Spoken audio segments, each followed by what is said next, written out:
आपके सामने जो जो आता है, कहां कहां की बातें करता है, लेकिन आपकी बात नहीं करता है। आपकी परिस्थिति समझ ही नहीं रहा है। तो जब चुनाव आता है तो उसे समझाने का समय आता है। ध्यान से सुनिए। आज आप सुबह शाम काम करते हैं। जो दिल्ली के वासी हैं वो इस शहर को अच्छी तरह पहचानते हैं, जानते हैं। लेकिन बाहर से भी बहुत लोग पलायन करके आते हैं। जैसे संदीप जी ने कहा, नौकरी ढूंढने के लिए, रोजगार ढूंढने के लिए अपनी उम्मीदों को लाते हैं। आपकी भी उम्मीदें हैं। जानते हैं कि सबसे बढ़िया आलू का चाट यहां मिलता है? जानते ही नहीं है, कभी आए नहीं है। उनका घर कितनी दूर है? मात्र 4-5 किलोमीटर दूर होगा। कभी निकलते ही नहीं हैं, आपके बीच आते नहीं हैं, आपसे पूछते नहीं हैं, आपसे गले नहीं लगाते, आपसे पूछते नहीं है कि तुम देशवासी हो मेरे, मैं तुम्हारे लिए काम करता हूं, तुम्हारी सेवा करता हूं, तुम्हारा जीवन कैसे गुजर रहा है, पूछते ही नहीं है। आज ये परिस्थितियां हैं कि जो आम आदमी है, जो साधारण जीवन जी रहा है, वो संघर्ष से लदा हुआ है। ये चुनाव 5 साल बाद आ रहा है। इससे पहले आम चुनाव था पिछले साल, उसमें भी आपने प्रचार सुना। इस चुनाव में भी आप बहुत प्रचार सुन रहे हैं। हम आकर अपनी बात रखते हैं, भाजपा के नेता आकर अपनी बात रखते हैं, आम आदमी के नेता आकर अपनी बात रखते हैं। मैं आपसे पूछना चाहती हूं, जब आप इन सब नेताओं की बातें सुनते हैं, मंच पर इनके भाषण सुनते हैं, तो कभी आप अपने आप से पूछते हैं कि आपकी बात कौन कर रहा है? पूछते हैं? क्यों नहीं? क्यों नहीं? आज आपकी बात क्या है? आज आपकी जीवन की परिस्थिति क्या है? कोई पहचान रहा है? कोई आम आदमी का पार्टी का नेता पहचान रहा है? मोदी जी पहचान रहे हैं? कोई बड़ा भाजपा का नेता पहचान रहा है?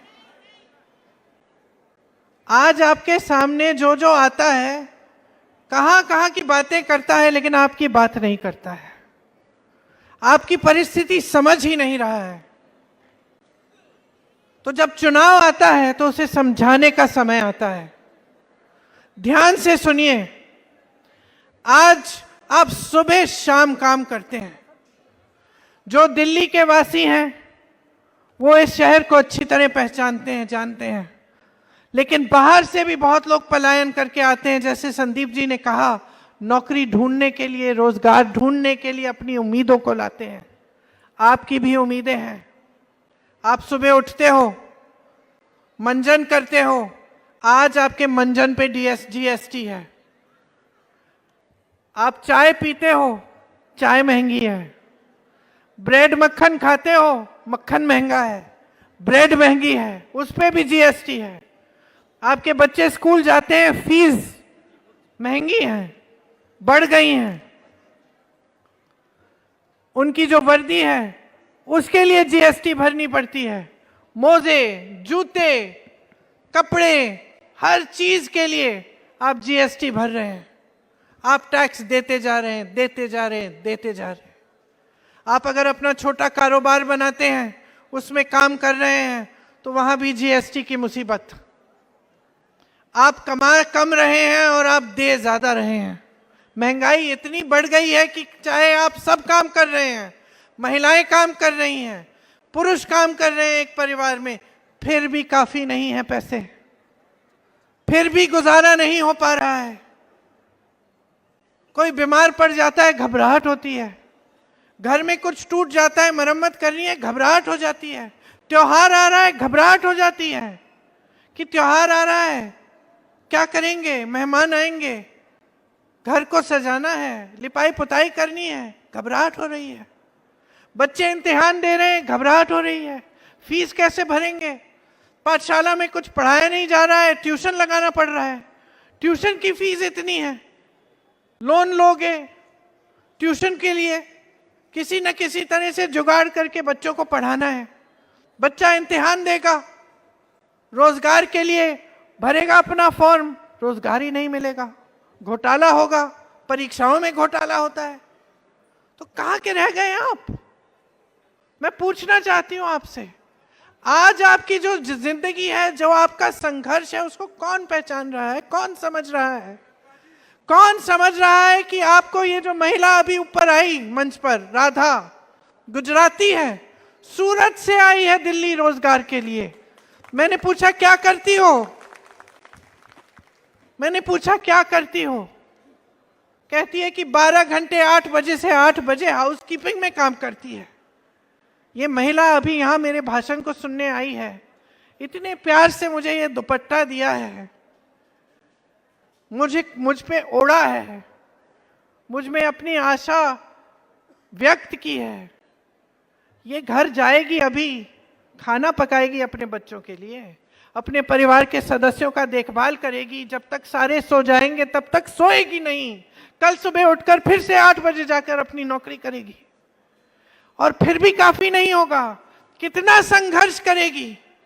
जब जाती है नौकरी के लिए तो उसके दिल में भी भय होगा, क्योंकि सुरक्षा ही नहीं है महिलाओं के लिए इस शहर में। डरती हैं, घबराती हैं, फिर भी जाती हैं, फिर भी रोज संघर्ष करती हैं, नौकरी करती हैं, घर आती हैं, घर संभालती हैं। कौन समझ रहा है इनकी परिस्थिति? कौन पूछ रहा है इनको? मोदी जी बड़ी बड़ी हवाई बातें कर रहे हैं। केजरीवाल जी कह रहे हैं मोदी जी ने राजमहल बनाया, मोदी जी कह रहे हैं कि केजरीवाल जी ने शीश महल बनाया। करोड़ों के महल बन रहे हैं जहां जरूरत ही नहीं है। नए नए संसद बन रहे हैं, संसद भवन, पूरा इंडिया गेट का सुंदरीकरण हो रहा है। कोविड के समय 20,000 करोड़ रुपए वहां खर्चे जा रहे हैं, और यहाँ पे अस्पतालों के बाहर लोग लेटकर मर रहे हैं, पलंग नहीं मिल रहे हैं। डॉक्टर 24 घंटे काम कर रहे हैं, कोई सहायता नहीं है। ये हुआ कोविड के समय। ये है ये सरकारें, ये नेता। केजरीवाल जी ने अपना शीश महल बनाया, भाजपा के सारे नेता उसी की चर्चा कर रहे हैं। मोदी जी कुछ और कर रहे हैं। महंगाई की कोई बात कर रहा है? आपको रोजगार दिलवाने की कोई बात कर रहा है? आपकी तो आज ये परिस्थिति है कि मैं जब दिल्ली वालों से बात करती हूँ, कहते हैं भाई खाने दो पैसे इनको, कम से कम काम तो करें। आप इतनी भी उम्मीद नहीं रख रहे हैं आज अपने नेताओं से कि ईमानदार रहे। इतनी भी उम्मीद नहीं है, इतनी आशा नहीं है। एक जमाना था, मुझे याद है, मैं छोटी थी, इंदिरा जी का जमाना मुझे याद है। उस समय कोई नेता अगर ज्यादा शान शोहरत दिखाता था, एकदम हार जाता था, कोई सवाल ही नहीं था। आज जाके देखिए, इसी शहर में मेमोरियल है उनका, जहां पे वो रहती थी। मैं खुद जाकर मुझे यकीन नहीं होता कि देश का प्रधानमंत्री ऐसे रहता था, ऐसी रहती थी। देश की प्रधानमंत्री थी, फर्श पे चटाई तक नहीं है, साधारण जीवन था। ये थी हमारी राजनीतिक परंपरा, ये थी हमारी राजनीतिक परंपरा। गांधी जी ने शुरुआत डाली, नींव डाली इस परंपरा की। गांधी जी को देखिए, खड़ाऊ पहनते थे। अब मैं ये नहीं कह रही हूं कि चलो आधुनिक दौर है, तरक्की होती है, नेताओं की भी तरक्की हो गई, ठीक है, अच्छी तरह से रहो, अच्छे घरों में रहो, अपने बच्चों को पढ़ाओ लिखाओ, विदेश भेजना है भेजो, शाबाश, हम भी करते हैं। लेकिन क्या लूट करना ठीक है? महल बनाना ठीक है? क्या जनता को नकारना ठीक है? क्या जनता की समस्याओं को समझना ही नहीं है? ये ठीक है? जनता के बीच जाना ही नहीं है? मोदी जी को कितनी बार देखा है आपने सरोजनी मार्केट में, बताइए? क्या वो जानते हैं कि सबसे बढ़िया आलू का चाट यहां मिलता है? जानते ही नहीं है, कभी आए नहीं है। उनका घर कितनी दूर है? मात्र 4-5 किलोमीटर दूर होगा। कभी निकलते ही नहीं है, आपके बीच आते नहीं हैं, आपसे पूछते नहीं हैं, आपसे गले नहीं लगाते, आपसे पूछते नहीं है कि तुम देशवासी हो मेरे, मैं तुम्हारे लिए काम करता हूं, तुम्हारी सेवा करता हूं, तुम्हारा जीवन कैसे गुजर रहा है, पूछते ही नहीं है। आज ये परिस्थितियां हैं कि जो आम आदमी है, जो साधारण जीवन जी रहा है, वो संघर्ष से लदा हुआ है, उसको कुछ आशा दिख ही नहीं रही है। जहां जहां से रोजगार मिलता था सब ठप हो गया है। बड़े बड़े पीएसयू होते थे, सरकारी जो बड़ी कंपनियां होती थी, दिल्ली लोग किस लिए आते थे? मुझे याद है जब मैं छोटी थी कि सरकारी नौकरी चाहिए। क्यों? क्योंकि स्थायी नौकरी होती थी। क्यों? क्योंकि बढ़िया पेंशन मिलता था। व्यक्ति सोचता था कि अगर मुझे ये सरकारी नौकरी मिल जाएगी तो मेरा जीवन सेट हो जाएगा, है ना? सोचते थे। आप बुजुर्ग हैं, आप जानते हैं, आपको याद है, सबके मन में ये था। यहां तक कि कुछ ऐसी चर्चा भी चलती थी कि भाई सबको सरकारी नौकरी चाहिए, कोई अपना काम नहीं करना चाहता। आज परिस्थिति क्या है? जितनी बड़ी कंपनियां थी सरकार की, जो आपकी संपत्ति से बनी थी, जो जवाहरलाल नेहरू, इंदिरा गांधी जैसे बड़े नेताओं ने विजन के साथ बनाई थी आपके लिए, उनसे आपको रोजगार मिलता था। आज सब मोदी जी ने अडानी जी को पकड़ा दिए हैं। देश के बंदरगाह, देश के हवाई अड्डे, देश के कोयले के खदान, देश की जमीनें मुफ्त में अडानी अंबानी को दे रखे हैं। आप पूरी सोशल मीडिया पे देख रहे हैं इनका जीवन क्या है। इनके तो पता नहीं 60 फ्लोर के महल हैं जिसमें 4 लोग रहते हैं। हाँ, आपने देखा होगा, शादियां देखिए इनकी, इतने बड़े बड़े गहने, इतने बड़े बड़े, गला ऐसे लटकता होगा।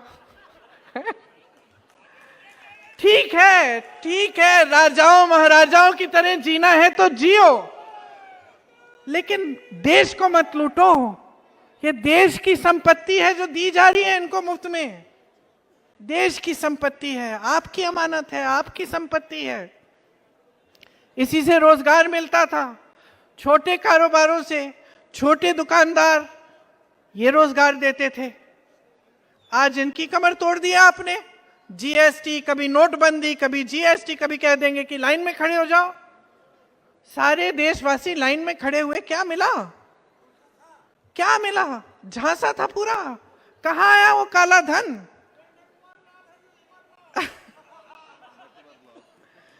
अब मैं नहीं कहूंगी, आप कह सकते हैं।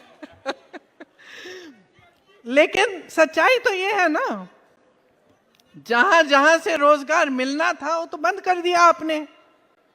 सरकारी कंपनियां पकड़ा दी आपने, प्राइवेट में आपने कहा सब ठेके पे रोजगार हो रहे हैं। अब सच्चाई है, सच्चाई है।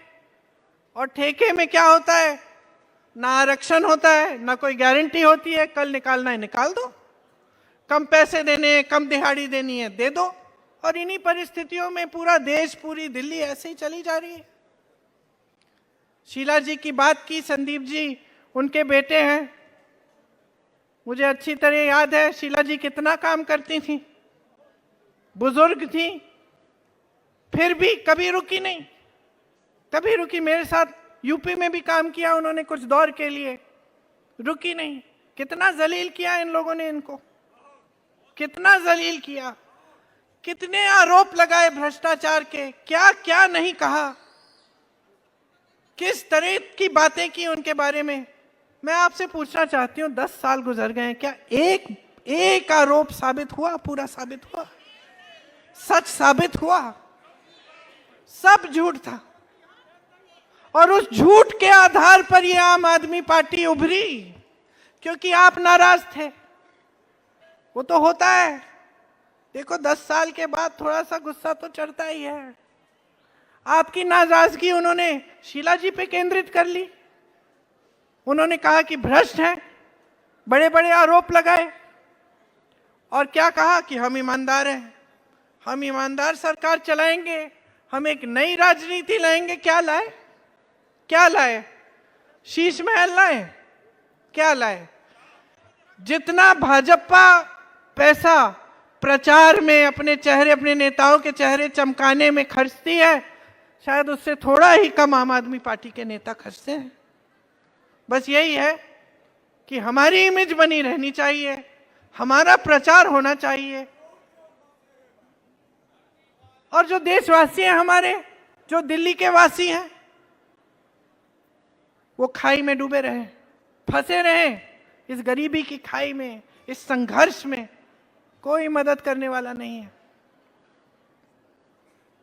तो अब आपकी क्या जिम्मेदारी बनती है, बताओ? देखो, आपकी जिम्मेदारी आपके प्रति है। आप मतलब आप, आम आदमी पार्टी नहीं। आपकी जिम्मेदारी अपने परिवार के प्रति है मेरी बहनों, आपकी जिम्मेदारी अपने बच्चों के प्रति है। तो जागरूक बन जाओ। मैं और कुछ कहने के लिए नहीं आई हूं। जागरूक बनो, जागो, समझ लो कि क्या खेल खेले जा रहे हैं। ये जो टीवी पे दिख रहा है, ये जो मीडिया पे दिख रहा है, ये सच्चाई नहीं है, सच्चाई नहीं है। आपको जो कहा जा रहा है, ये जो बड़े बड़े वादे कर रहे हैं, आज मोदी जी ने संसद में ये कहला दिए, कुछ 2-4 वादे करवा लिए, ठीक है। 10 साल से क्या कर रहे थे? किसी और की सरकार थी क्या केंद्र में? मैंने उनका भाषण देखा द्वारका में, कह रहे हैं हम द्वारका में ऐसा करेंगे वैसा करेंगे, पूरे देश में दुनिया में मिसाल बनेगा। अरे भाई 10 सालों से तो तुम्हारी सरकार है केंद्र में, मिसाल क्यों नहीं बनाया? केजरीवाल जी वही कह रहे हैं। कोई कह रहा है 500 में गैस सिलेंडर देगा, मोदी जी कह रहे हैं, तो क्यों नहीं दिया? 10 सालों से आपकी सरकार थी। 900 रुपए, 1000 रुपए, 1100 रुपए का सिलेंडर किसने बिकवाया? किसकी सरकार में था? मोदी जी की सरकार में, केजरीवाल जी की सरकार के समय। बड़े बड़े सपने दिखाते हैं चुनाव के समय, उसके बाद कुछ नहीं होता। तो आपकी जिम्मेदारी बनती है कि आप सच्चे नेता, सच्ची राजनीति को पहचाने। शीला जी को देखिए 10 सालों में क्या किया। फ्लाईओवर बनाए, 70 फ्लाईओवर बनाए, सड़कें बनाई, जो टूटी थी उनकी मरम्मत की, सुअर को ठीक किया, पानी की सुविधा दी, अस्पताल बनाए। बड़े बड़े जितने भी आप मॉल देख रहे हैं, इनकी नींव किसने डाली? उन्होंने डाली। आज मोदी जी मेट्रो में बैठ के कहते हैं कि मेट्रो के हम हजारों किलोमीटर, दिल्ली की मेट्रो 100 सैकड़ों किलोमीटर। अरे मेट्रो बनाई किसने? नींव किसने डाली? शीला जी ने डाली। अब आप बैठ के उसमें सफर करके उसका श्रेय लेना चाहते हैं। तो मेरी दादी जी हमेशा कहती थी, इंदिरा जी, 2 तरह के इंसान होते हैं, एक काम करता है और दूसरा श्रेय लेता है। एक काम करता है चुपचाप से और दूसरा अपना प्रचार करता है।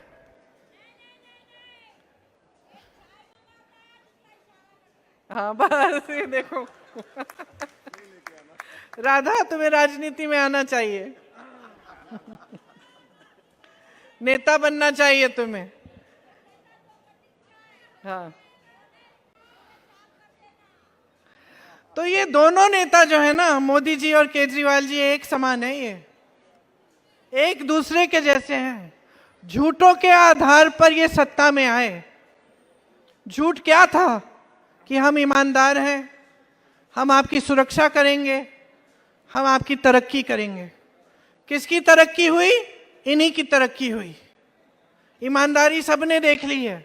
एक अडानी जी और अंबानी जी को पूरा देश सौंपने जा रहे हैं और दूसरे महल बना रहे हैं खुद के लिए, और जनता को पीछे छोड़ दिया, भूल गए हैं। याद जनता तब आती है जब चुनाव आता है। तो अब आप पहचानो। मैं तो ये कहती हूं कि मेरी बातों पे भी मत जाओ, अपने जीवन के आधार पर अपना वोट डालो। देखो 10 सालों में शीला जी ने क्या किया? जीवन सुधरा था, तरक्की आई थी, दिल्ली साफ थी, दिल्ली में तरक्की आई थी। और इनके 10 सालों में देखो क्या हुआ है। दोनों, केंद्र में भी सरकार है भाजपा की, केजरीवाल जी की सरकार है प्रदेश में, क्या तरक्की आई है? आपके जीवन सुधरे हैं कि नहीं?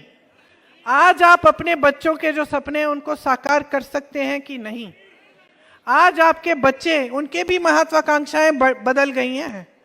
आज के बच्चे हम लोगों की जैसे नहीं कि 2 चॉकलेट मिलते थे, एक 5 स्टार, एक एक्लेयर, तो उम्मीद यही थी कि कोई पिताजी 5 स्टार ले आए। आजकल तो इतनी चीजें मिलती हैं, इतनी चीजें मिलती हैं, उसके पास है कि नहीं? आज आपके बच्चे भी कह रहे हैं कि हमें वो जूता चाहिए, वो 500 रुपए वाला जूता चाहिए।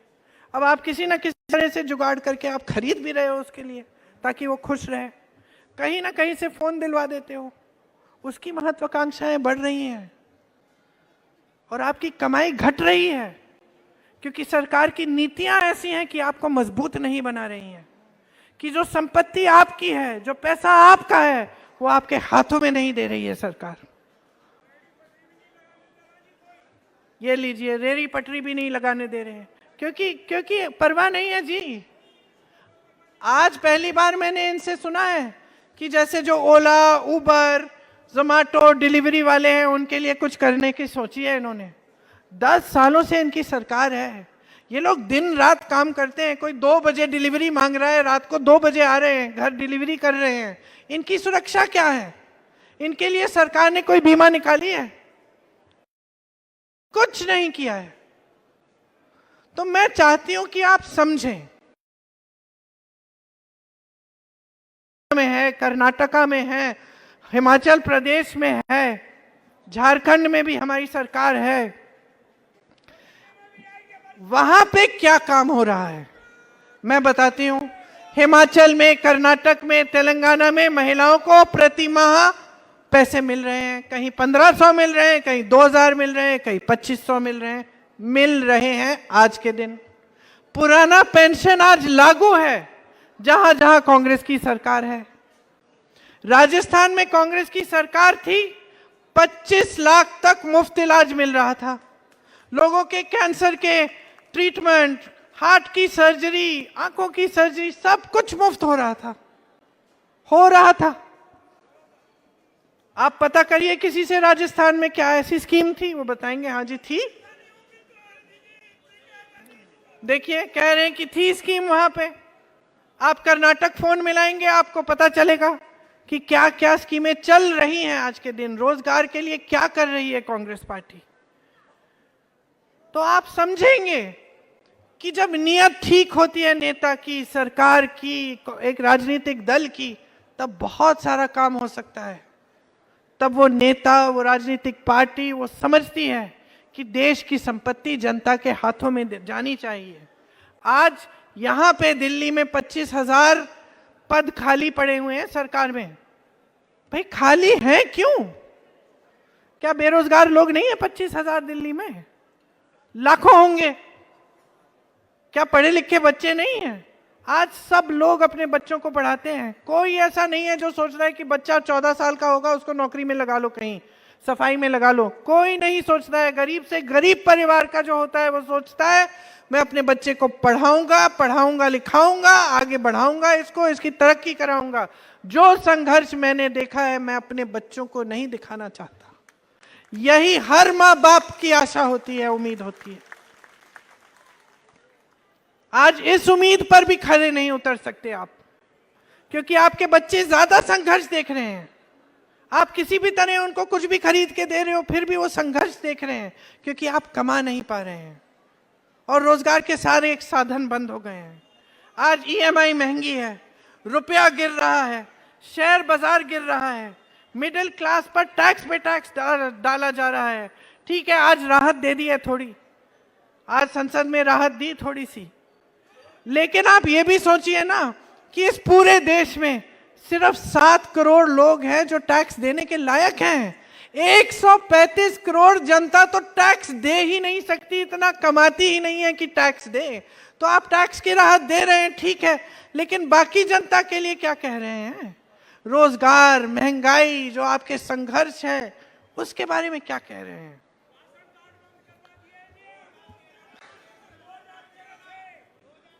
राशन कार्ड बंद करा दिए।